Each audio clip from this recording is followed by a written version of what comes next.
Resurvey అలాగే land titling act దీని గురించి ఎన్నికలకు ముందు చాలా పెద్ద హడావిడే జరిగింది.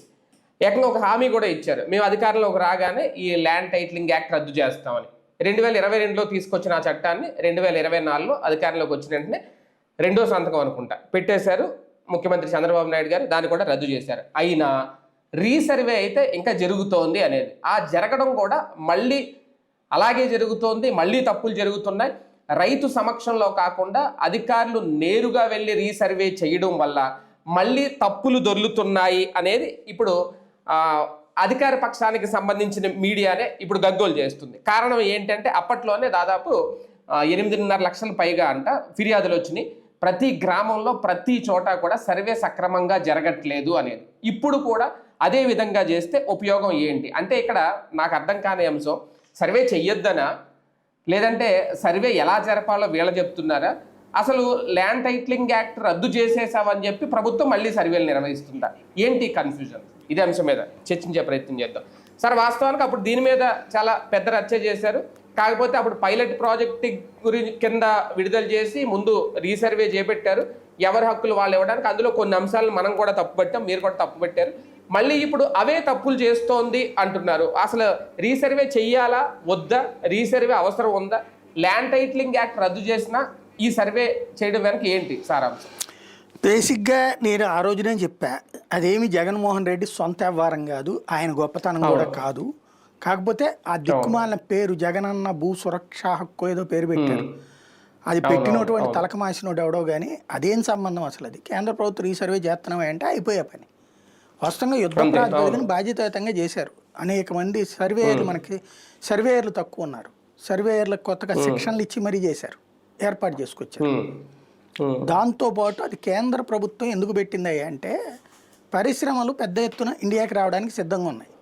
ఇప్పుడు దాదాపుగా అమెరికాలో ఉన్న పరిశ్రమల యజమానులందరూ కూడా, ఓనర్లందరూ, ఇన్వెస్టర్లందరూ కూడా చైనాలో ఉండేవాళ్ళు. ఇదివరకు చైనాలో పెట్టుబడి పెట్టేవాళ్ళు. చైనాని నిదానంగా తగ్గించుకోవాలి, ఎందుకంటే చైనా ఇప్పుడు ఏకంగా వరల్డ్ 2కి వెళ్ళిపోయింది, అమెరికాని దాటే పరిస్థితి వస్తుంది. కాబట్టి దాన్ని వదిలించుకోవాలి అనుకున్నప్పుడు మానవ వనరులు తక్కువ ఖర్చుతో దొరికేటటువంటి, చైనాతో పోటీ పడే తక్కువ ఖర్చుతో దొరకగలిగినటువంటి హ్యూమన్ రిసోర్సెస్ ఉన్నది ఇండియాకి మాత్రమే. కాబట్టి భారతదేశంలో పెట్టుబడులు పెట్టడానికి సిద్ధంగా ఉన్నారు చాలామంది. అది మనకి మ్యానుఫ్యాక్చరింగ్ సెక్టర్కి ఒక బూస్ట్. కాకపోతే మనకి సమస్య ఏమైందంటే, భూములు కొంటే మనకు 10-15 రకాల పేర్లు ఉంటాయి. ఏది రాజుగారు ఇచ్చిన ఏనాములని, మంత్రి గారు ఇచ్చిన ఏనాములని, లేకపోతే సిపాయిలకి ఇచ్చిన ఎస్ఐండ్ అని, దళితులకి ఇచ్చినటువంటి భూములని, దేవాదాయ భూములని, ముస్లింలకు ఇచ్చిన భూములని, ఇట్లాంటి రకరకాలు ఉంటాయి పేర్లు. ఈ పోరంబోకు భూమి అని చెప్పి ఇట్లా రకరకాల పేర్లు ఉంటాయి. వీటితో సమస్య ఏమవుతున్నదంటే, మీరు 10 ఎకరాలు కొన్నారంటే ఇందులో ఎక్కడెవరిది లిటిగేషన్ వస్తుందో తెలియదు. ఇప్పుడు మీరు ఉద్దేశపూర్వకంగా దోచుకోవాలనేటువంటిది 100కి 99 మందికి ఉండదు. 1% ఉంటారు ఎదవలు, అది పొలిటికల్ మోటివేటెడ్ ల్యాండ్ గ్రాబర్స్. మిగతా వాళ్ళందరూ కూడా ఓ భూమి కొనుక్కోవాలనుకుంటున్నారు. అవతలోడు అమ్ముతున్నాడు. అవతలోడికి అమ్మే హక్కు ఉందా లేదా అన్నది నీకు నాకెట్ట తెలుసుద్ది? అదేమన్నా మన పాఠ్యపుస్తకాల్లో ఉందా, లేకపోతే మన కాన్స్టిట్యూషన్లో ఉంటుందా? అట్లాగా లేదు, ఓ చట్టంలో ఉంటుంది. ఈ చట్టం తెలిసినోడు ఎవడు? రెవెన్యూ వాళ్ళు, రిజిస్ట్రేషన్ డిపార్ట్మెంట్ వాళ్ళు మాత్రం మనకేం చెప్పకుండా ఓకే చేసేస్తున్నారు. కొన్న తర్వాత ఇంకోటి వచ్చి లిటిగేషన్ పెడుతున్నాడు, ఇది అమ్మడానికి వీల్లేదు, ఇది లేదనేసి. ఇప్పుడు ఒక ఇండస్ట్రీ పెట్టాలంటే ఒక 100 ఎకరాలు కావాల్సి వచ్చింది. ఓ డబ్బులు పెట్టినే కొంటాడు.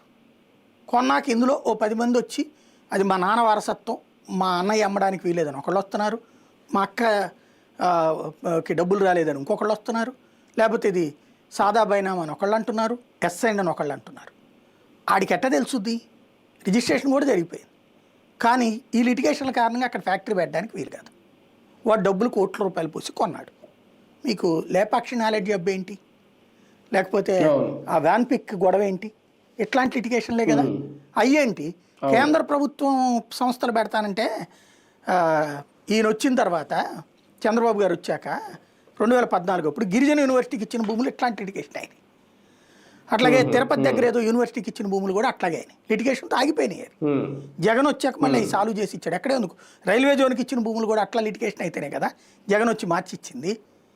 మళ్ళీ అది బిగిన్ అయ్యేలోపు జగన్ దిగిపోయాడు, మళ్ళీ వీళ్ళు వచ్చాక దాని బదులు ఇంకోటి ఏదో సెట్ చేశారు అక్కడ. లిటిగేషన్స్ వచ్చినాయి, ప్రభుత్వానికే వచ్చినాయి లిటిగేషన్స్. ఇంకా ప్రైవేట్ వాడికి ఏం బాధ? వీటితో జరిగిపోతుంటే ఇబ్బంది అవుతుంది. కాబట్టి అంతర్జాతీయ రూల్స్ని చెక్ చేయించాడు నరేంద్ర మోడీ.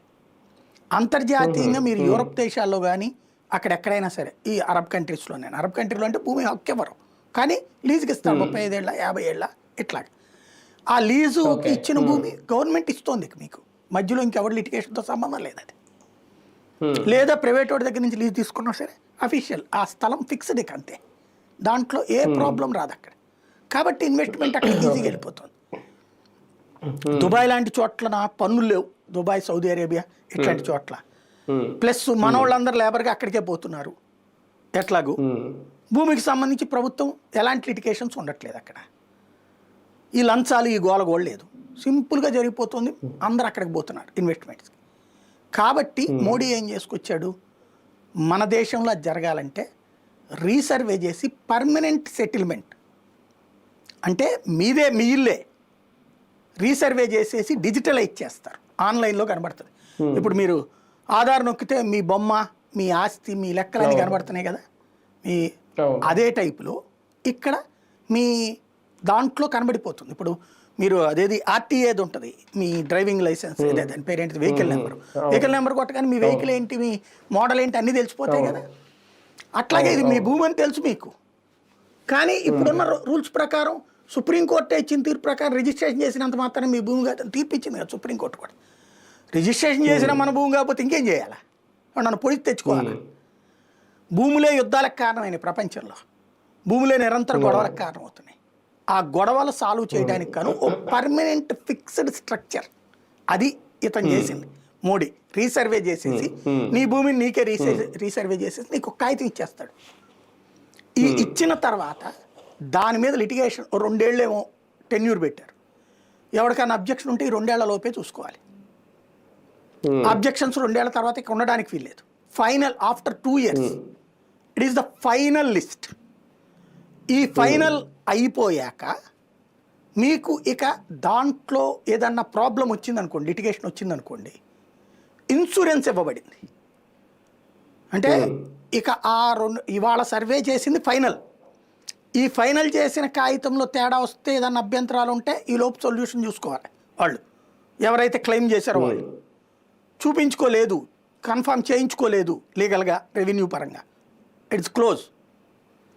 నీ పేరుతో ఉంది కాబట్టి అదే నీదే భూమి హక్కు. అవతలోళ్ళు కాదని రేపు పొద్దున కోర్టుకు వెళ్ళి ధృవీకరించుకున్నారనుకోండి, దానికి బదులుగా మీకు ఇన్సూరెన్స్ ఇస్తారు రేపు పొద్దున. ఎవరి చేతిలో భూమి హక్కు ఉందో వాళ్ళకి ఇన్సూరెన్స్ ఇస్తుంది ప్రభుత్వం. అంటే మన బండి పోతే ఇన్సూరెన్స్ టైప్ అనమాట, స్థలం పోయిన ఇన్సూరెన్స్ వస్తుంది అనమాట. ఇది ఆ చట్టం, రీసర్వే చట్టం. ఆ చట్టం అమలుని అందరికంటే ఫస్ట్ చేసినోడు జగన్మోహన్ రెడ్డి. చేసేసి బిగిన్ చేసి పడేశాడు అంతా. విపరీతంగా రీసర్వేలు జరిపోయినాయి, డ్రోన్లు గీన్లు అంతా చేశారు, మొదలు పెట్టేశారు. కానీ సమస్య ఎక్కడ వచ్చిందంటే అధికారులు డబ్బులు తినడానికి జగన్కు ఉన్నటువంటి ప్రచారపు యావని వాడుకున్నారు వాళ్ళు. ఆ ప్రచార యావ ప్రకారం ఏం చేశారు, ఇప్పుడు మీ దగ్గర పట్టాదారు పాస్బుక్ ఉంది లేదా మీ రిజిస్ట్రేషన్ పేపర్ ఉంది, ఇట్స్ ఎనఫ్. వీళ్ళు పట్టాదారు పాస్బుక్ ఇవ్వాలి, ఇవి నెలకు కూడా ఇస్తారనమాట. దాని మీద జగన్ బొమ్మ వేశారు. మీ ఆస్తి హక్కు మీద జగన్ బొమ్మ వేసేది ఏంది, రాజముద్ర ఉండాలి. కానీ అదే ఇప్పుడు చంద్రబాబు గారు ఇస్తున్నారు. అక్కడ జగన్ చేసిన తప్పు. అధికారులు కావాలని చేసిన వాళ్ళకి ఆ పుస్తకాల ద్వారా డబ్బులు సంపాదించుకోవడానికి, జగన్ దగ్గర మెప్పు పొంది కాంట్రాక్ట్లు వాళ్ళ మనుషులు ఇచ్చుకోవడానికి ఆడిన నాటకానికి వైసీపీ నిలువునా బలే. జగన్ సర్వనాశనం కావడంలో అదొక కీలక పాత్ర. ప్రజల్లో అపనమ్మకం సృష్టించడానికి చంద్రబాబుకి వచ్చిన ఒక వరం అది నెంబర్ 1 అయింది. నెంబర్ 2 వచ్చేటప్పటికి ఆ సర్వే రాళ్ళు పొలాల దగ్గర జగన్ బొమ్మేసి రాళ్ళు, అది కూడా బయట రాయి కంటే రేట్ ఎక్కువకి రైతు కొనాల్సి వచ్చింది. డబ్బులు ఎక్కువ పెట్టి కొనాలి జగన్ బొమ్మ. అది కూడా ప్రజల్లో వీళ్ళు అబద్ధం చెప్పడానికి ఉపయోగపడింది. రీసర్వే అనేది రద్దు చేస్తాం మేము వస్తే రీసర్వే ఉండదని చెప్పారు. నేను అప్పుడే చెప్పా, వీళ్ళు వచ్చినా రీసర్వే చేయాల్సిందే, ఖచ్చితంగా ఆపడానికి కుదరదు. రీసర్వే అంటే ఓ రకంగా తేనె తుట్ట కదల్చడమే. జగన్ తెగించాడు, ఇరుక్కుపోయాడు. వీళ్ళు నిశ్శబ్దంగా చేసుకెళ్తున్నారు. ఏం లేదండి రీసర్వే ఎక్కడ ప్రాబ్లం వస్తుందంటే, ఒక ఊళ్ళో ఒకడు పంట పండించుకుంటూ ఉంటాడు వాళ్ళ తాతల ముత్తాతల నుండి. ఒరిజినల్ భూమి హక్కు ఎవడి పేరు మీద ఉంటుంది రికార్డులో తెలియదు బయటికి. ఇప్పుడు తీసినప్పుడు ఆ ఒరిజినల్ రికార్డులతో తీస్తారు వాళ్ళు. అవును, అప్పుడు అన్నట్టున్నారుగా 100 ఏళ్ల క్రితం వివరాలు కూడా బయటికి తీస్తామని. ఉన్నాయి ఇప్పుడు. దాని వలన పల్లెటూళ్ళలో గొడవలు అవుతున్నాయి. ఇప్పుడు మీరు మొదట ఒక ఇల్లు కట్టుకున్నారు, ఇంటి పక్కన కొద్ది ఖాళీ స్థలం ఉంది, ఆ ఖాళీ స్థలంలో పార్కింగ్ పెట్టుకున్నారు, పార్కింగ్కి తర్వాత షెడ్ వేసుకున్నారు, షెడ్డుకి గోడ కట్టుకున్నారు, అట్లాగే అయిపోయింది. ఇది మీ చేతిలో ఉంది. కానీ వాస్తవంగా ప్రభుత్వ భూమి అయి ఉండొచ్చు, లేదా పక్కనోడి స్థలం అయి ఉండొచ్చు. పక్కనోడు ఎప్పుడో తాతల నాడు ఆయన చచ్చిపోయి ఉంటాడు, లేకపోతే ఆయన భూమి రాసి ఇచ్చేసి ఉంటాడు, ఆయన వెళ్ళిపోయి ఉంటాడు. ఆ తర్వాత నా భూమిని వాళ్ళ మనవాళ్ళు ఎవరో తీసుకుని ఉంటారు. వాళ్ళు ఆ పక్క నుంచి మీ పక్క నుంచి వాళ్ళు బిగిన్ చేసుకుని ఉంటారు. కానీ ఇప్పుడు రీసర్వే సందర్భంలో ఆ లెక్క తెలిసిపోతుంది, దాంతో లిటిగేషన్ వస్తుంది. అదేంది మీరు ఎంతకాలం మాది కబ్జా చేశారు, నీళ్ళు అడిగితే లేదు లేదు ఆడు తప్పు చేశాడని వీళ్ళు చెప్తారు. ఇక్కడ జగన్కి సంబంధం ఉండదు, చంద్రబాబుకి సంబంధం ఉండదు, గ్రౌండ్ లెవెల్లో జరిగే వ్యవహారాలు. దాన్ని అది తేనె తొట్ట కదిలించినట్టే. అందుకని భూముల విషయాల్లో ఎవడు తెలుక్కోడు. ఇప్పుడు వీళ్ళు రోజు రాసుకొస్తున్న రెవెన్యూ గొడవలు అయ్యే ఉండేది భూములకు సంబంధించి. ఇప్పుడు అవన్నిటినీ సొల్యూషన్ అంటే పర్మనెంట్ సొల్యూషన్ అనేది అంత సులభం కాదు భూమి అన్నది. ఇప్పుడు ఏ రాజు అయినా ఇంకో రాజ్యం మీద యుద్ధం ఎందుకు చేశాడు? భూమి మీద హక్కు కోసమే కదా. మర్డర్లు ఎందుకు జరుగుతాయి? భూమి మీద హక్కు కోసమే కదా. ఆత్మహత్యలు ఎందుకు జరుగుతాయి? భూమి మీద హక్కు కోసమే కదా. ఇప్పుడు కూడా రియల్ ఎస్టేట్ మర్డర్ అంటే ఏంటి? భూమి మీద హక్కే కదా గొడవ. అంటే భూమి అనేది అంత ప్రాణంతో సమానం. దాని వెనకాల లిటిగేషన్స్ బోల్డ్ వస్తాయి. నేను చెప్పినట్టే ఏనామా పోరంబోక రకరకాలు ఉంటాయి వాటిట్లలో. అవన్నీ సాల్వ్ చేయగలిగినటువంటి కెపాసిటీ ఇప్పుడున్న అధికారులకు ఉందా? $1 మిలియన్ ప్రశ్న నెంబర్ 1. నెంబర్ 2 వచ్చేటప్పటికి ఇవాళ చేస్తున్నటువంటి సర్వేయర్లకు అంత అనుభవం ఉందా? అసలు భూమి ఎక్కడి నుంచి కొలుస్తున్నాడు కరెక్టే, ఎక్కడి నుంచి కొలవాలో క్లారిటీ ఉందా? సరిహద్దు మన దాంట్లో పెడతాడండి, సుబ్బయ్య గారి ఇంటి పక్క నుంచి రామారావు గారి గోడ పక్క నుంచి అని. అసలు ఆ ఏరియా సర్వే అంతా ఎక్కడి నుంచి బిగిన్ చేయాలి? ఇది లేదు మన దేశంలో. ఇక్కడ అసలు గొడవ. ఇప్పుడు గాలి జనార్దన్ రెడ్డికి బెయిల్ ఎట్లా వచ్చిందండి? టెక్నికల్గా గాలి జనార్దన్ రెడ్డి మన దగ్గర ఉన్నటువంటి అదేది బయ్యారం కాకుండా అక్కడ ఉన్నది కదా బ్రాహ్మణి స్టీల్స్ అవన్నీ ఉన్నది, గనులు ఉన్నాయి కదా ఆ ప్రాంతంలో. వాస్తవంగా అక్కడ లీజుకి తీసుకున్నాడు ఆంధ్రాలో. అక్కడ ఒకప్పుడు తెలుగుదేశం అతనే తీసుకున్నాడు మొదటి లీజుకి. కానీ అక్కడ లాభం రాదు, అక్కడ ₹100 తవ్వితే ₹5 వస్తుంది అని చెప్పి వదిలేశాడు. అది వదిలేస్తే రాజశేఖర రెడ్డి వచ్చాక అది తీసేస్తున్నప్పుడు గాలి జనార్దన్ రెడ్డి వచ్చి అన్న అది ఆ కాగితం నాకేంటి అన్నాడు. సబ్ లీజుకి తీసుకున్నాడు. అది తీసుకుని అతను ఏం చేశాడు, ఆ పక్కనున్న కర్ణాటక అటవీ ప్రాంతంలో సహజ వనరులు హైయెస్ట్ అనమాట, ఐరన్ ఓర్ అది హైయెస్ట్ క్వాలిటీ అనమాట. అది తవ్వేశాడు. ఆ సుంకులమ్మ ఆలయం మీద అంతా కర్ణాటకది. అది అక్కడే తవ్వి పడేసి అక్కడ ఉన్నటువంటి దానిని అక్కడ కర్ణాటకలో పర్మిషన్ తీసుకోవాలా, కానీ తవ్వేశాడు. అక్కడది తవ్వేసి అడిగితే నేను తవ్వుకున్న ఆంధ్రాలోనే, ఇదిగో డబ్బులు కూడా కట్టేశాడు. ఇక్కడ తవ్వుకోకుండా డబ్బులు కట్టాడు. తవ్వింది కర్ణాటకది, డబ్బులు కట్టింది ఆంధ్రాకి. అతను మైనింగ్కి డబ్బులు కడితే చాలు కదా, కట్టేశాడు, అయిపోయింది. వే బిల్లులు ఉన్నాయి, కట్టింది, అంతా ఉంది. కోర్టు అడిగితే ఏమన్నాడు, నేను కట్టాను కదా ఇదిగో అన్నాడు. సిబిఐ ఏం చెప్పింది, కట్టింది ఆంధ్రాకి, తవ్వింది తమిళ కర్ణాటక భూములు అన్నారు జేడి లక్ష్మీనారాయణ. అప్పుడు ఇతనేం వేశాడు గాలి జనార్దన్ రెడ్డి, అదంతా వాళ్ళ తప్పుడు, వాళ్ళకి తెలిసి చావదు సర్వేలు అన్నాడు. ఇప్పుడు ఏం లిటిగేషన్ పట్టుకొచ్చారు, అది సర్వే చేసి అది వీళ్ళు తవ్వింది ఆంధ్రాదా తెలంగాణదా అన్నది తేల్చమని సర్వేయర్ అథారిటీ ఆఫ్ ఇండియాకి ఆదేశించింది supreme court. Survey authority of India కర్ణాటకని అడిగింది, ఆంధ్రాని అడిగింది, మీ హద్దు ఎక్కడో చెప్పమని. ఆంధ్ర వాళ్ళు ఎక్కడి నుంచి అన్నారు, కర్ణాటక వాడు అక్కడి నుంచి అంటున్నాడు. ఎవరు ఫైనల్ చేయాలి ఇది? Benefit of doubt. బెయిల్ మీద బయటకు వచ్చి మళ్ళీ ఎమ్మెల్యే అయిపోయాడు. అంటే భూమి కొలత ఎక్కడి నుంచి బిగిన్ చేయాలన్నది పెద్ద కన్ఫ్యూజన్. ఇప్పుడు మా ఉడా కాలనీ చెయ్యాలండి, ఉడా ఎక్కడి నుంచి వెంచరేసింది, స్టార్టింగ్ ఎక్కడ? అంటే మరి ఇలాంటి సమస్యల పరిష్కారానికే కదా సార్ ఇది రీసర్వే అనేది తీసుకొచ్చింది అసలు కేంద్రం. ఇప్పుడు ఇది ఎట్లా ఉంటుందంటే పరిష్కారానికే కేంద్రం తెచ్చింది, గ్రౌండ్ లెవెల్లో కంట్రోల్ లేదంటున్నా నేను ఇక్కడ. దానివల్ల గొడవలు కాబట్టి దాన్ని రాజకీయంగా వాడేసుకున్నాం మనం ప్రయోజనాల కోసం అంతే. కానీ అసలు గొడవ ఏంటంటే సింపుల్ ఈజీగా అర్థమయ్యే భాషలో చెప్పండి. ఒకప్పుడు బెజవాడ 1 టౌన్ మునిగింది. ఎందుకు మునిగింది అయ్యా అంటే విజయవాడ 1 టౌన్లో ఉన్నటువంటి మురుగునీళ్ళన్నీ కూడా రాజరాజేశ్వరిపేట కింద ఒక రైలు గేట్ కింద నుంచి రైల్వే లైన్ ఉంటుంది కదా, దాని కింద నుంచి వెళ్ళిపోతాయి నీళ్ళు అవతలకి. అటు సత్యనారాయణపురం వైపుకి వెళ్ళిపోయి అట్టించి బుడమేరలోకి పోయి వెళ్ళిపోవాలి నీళ్లు. అక్కడ ఒక గేట్ ఉంటుంది, ఆ గేటుని ఎత్తడానికి ఇలా నీళ్ళు వచ్చినప్పుడు రోజుకి 2 సార్లు ఎత్తడానికి ఒక ఉద్యోగం ఉన్నాడు, అతని జీతం, అతను ఒక అవుట్ సోర్సింగ్ ఎంప్లాయ్. అతను ఉన్నాడన్నటువంటి సంగతి లోకల్ శానిటరీ ఇన్స్పెక్టర్ కూడా తెలియదు. రికార్డుల్లో ఉంటాడు, చేస్తాడు అతని పని, నిరంతరం చేసుకెళ్ళేవాడు. అతనికి 3,000 5,000 జీతం, 3,000తో బిగినాయి, 7,000తో రిటైర్ అయిపోయాడు అతను జీతం. అతను రాజీనామా చేసిన సంగతి శతకోటి మనుషుల్లో ఒకడు అనుకున్నారు, వదిలేశారు. అతని దగ్గర అయితే కాగితాలు తీసుకోలేదు వీళ్ళు, అయిపోయింది. సీన్ కట్ చేస్తే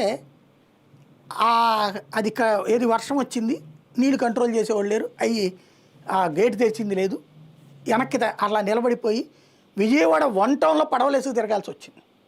బోడెం హోటల్ సెంటరు, జెండా చెట్టు సెంటరు, ఆ ఏరియాలో ఎందుకు వచ్చిందని చెప్పి అప్పుడు ఎవరికి అర్థం కాలేదు. ముందు అసలు నీళ్ళని ఎటుకు పంపించాలో అర్థం కాలేదు. ఎందుకంటే అది కృష్ణానది నీళ్లు కాదు, అది కృష్ణానది మునిగింది కాదు. కృష్ణానది మునిగితే గట్టి వెనకాల భవానీపురం అది మునుగుతుంది, ఇక్కడ మునిగేది ఏరియా కాదు ఇది.